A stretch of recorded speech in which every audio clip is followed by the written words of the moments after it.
nivel de la política pública en materia de salud mental y derechos humanos de la provincia, sino una herramienta transformadora concebida desde el Estado para la gente y por la gente, particularmente para transformar no solamente el acceso a los servicios de salud, sino la calidad de vida de las personas con problemáticas de salud mental y para cualquier otra persona que se acerque a los servicios de salud en búsqueda de alguna atención, de algún acompañamiento o del cuidado que necesita. Este plan comenzó a ser construido el año pasado, se hizo de manera federal dentro de la provincia, con trabajadores y trabajadoras del territorio de los servicios de salud.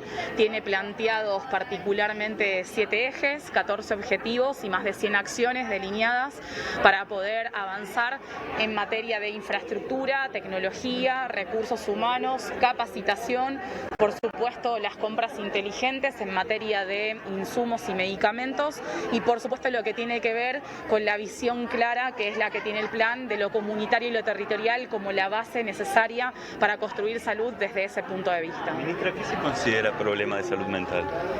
Nosotros ya no hablamos de enfermedad mental, no hablamos de trastorno mental, hablamos de problemáticas de salud mental.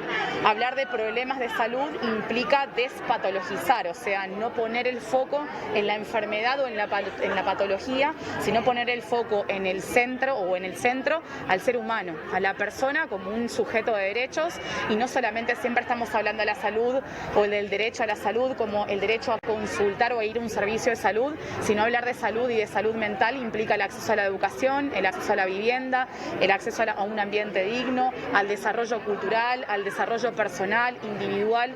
Todo este tipo de cuestiones hacen al desarrollo integral de la persona y hacen a la salud mental de la persona.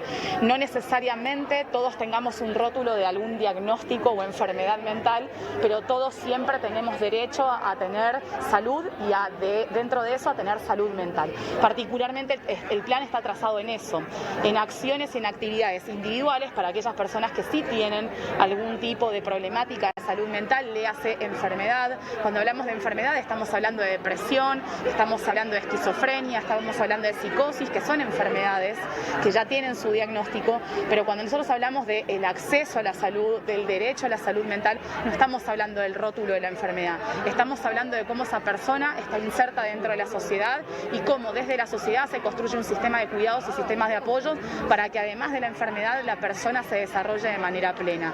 Eso tiene que ver cuando decimos problemática de salud mental. ¿La pandemia afectó aún más la salud de la población? ¿Cómo? La pandemia. Claramente la pandemia, que es un suceso que atraviesa y ha atravesado durante todos estos meses a la población, genera ansiedades, genera angustia, en algunas personas ha desencadenado pánico, en otras ha aumentado el consumo de determinadas sustancias, tanto legales como ilegales, y eso los números que se están arrojando a partir de las diferentes estadísticas nos están mostrando que las situaciones que atraviesan de manera intempestiva, de manera imprevisible al ser humano, no solamente lo afecta dentro de su desarrollo individual, sino también dentro de su desarrollo comunitario. Nosotros hemos tenido que estar meses, semanas encerrados dentro de nuestras casas para evitar contagiarnos de un virus que además, como vemos todo el tiempo, amenaza la supervivencia del ser humano. Entonces, particularmente eso genera diferentes sentimientos en las personas, en algunas las enferma y generan un problema de salud mental, pero en otras lo que hace es atravesar y modificar los patrones de conducta y los patrones de vida, y sobre eso también el Estado, la política, el sistema sanitario y la comunidad debe poder apoyarse en sí misma para poder sostenerse y de esa manera seguir avanzando. Háblenos sobre el convenio que firmó con Vivienda. El convenio que se firmó con Vivienda particularmente es un convenio destinado a partir de la presentación de determinados casos señalados por el Ministerio de Salud Pública, por las áreas competentes, para hacer mejoras habitacionales para las personas con problemáticas de salud mental que necesitan para poder seguir también con el desarrollo de su vida una vivienda digna, una vivienda adecuada, y de esa manera se firma por convenio la asignación de los recursos necesarios para eso. Ministra, bueno, Sí. ¿cuál es la situación en cuanto al coronavirus, la variante Delta, y si hay preocupación de la nueva variante del COVID-19? Sí, la variante ha sido un la variante nueva, está originada en el continente africano, es una variante de preocupación para la Organización Mundial de la Salud. Es una variante de preocupación porque tiene más mutaciones que la variante Delta, lo que la haría más contagiosa, y particularmente todavía no están disponibles los estudios, no hay evidencia científica de la contagiosidad en el sentido de peligro, ¿sí? Si esto genera mayor muerte, mayor peligrosidad, hay teorías de que podría escapar a la respuesta inmune y se está evaluando si las vacunas que tenemos aplicando, no solamente aquí en la Argentina, en el mundo, son efectivas para esta variante. Cuando la ministra de Salud, Carla Bisotti, habla de que la pandemia no ha terminado solamente porque existe siempre el peligro de mutación, sino porque en el mundo lo que se demuestra o lo que se demuestra a través de la pandemia es la desigualdad de acceso a determinados bienes.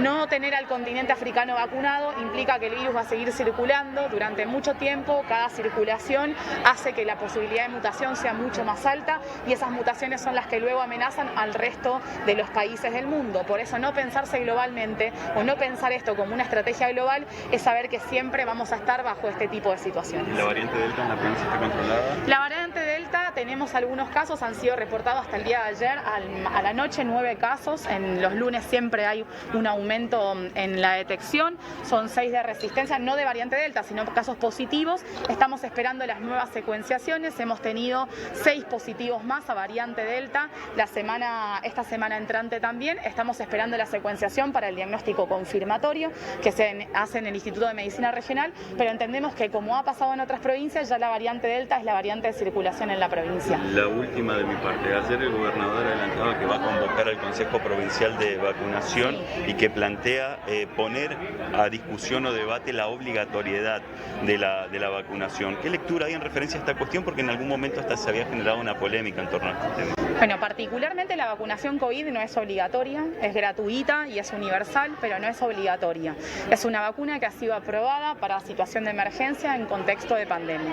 Lo que sí estamos se está evidenciando que en el mundo las pandemias o los brotes que se están dando en población no vacunada particularmente y la que está más sujeta a enfermedad grave y fallecimiento y obviamente a contagiar a otras personas, no solamente ser pasibles de ser contagiados. Particularmente es un tema que está propuesto al debate y nos parece siempre muy sano poder debatirlo democráticamente con los actores que intervienen dentro de lo que significa la delineación de las políticas públicas.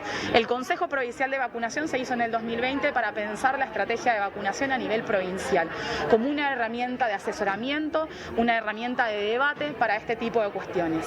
El gobernador ha planteado la obligatoriedad de la vacuna como uno de los temas a tratar, no significa que se vaya a hacer, pero también lo ha planteado la UBA. Si ustedes saben, la semana pasada la Universidad de Buenos Aires ha planteado a las autoridades nacionales empezar a considerar la vacunación COVID como una vacunación obligatoria. ¿Queda conciencia de cada uno?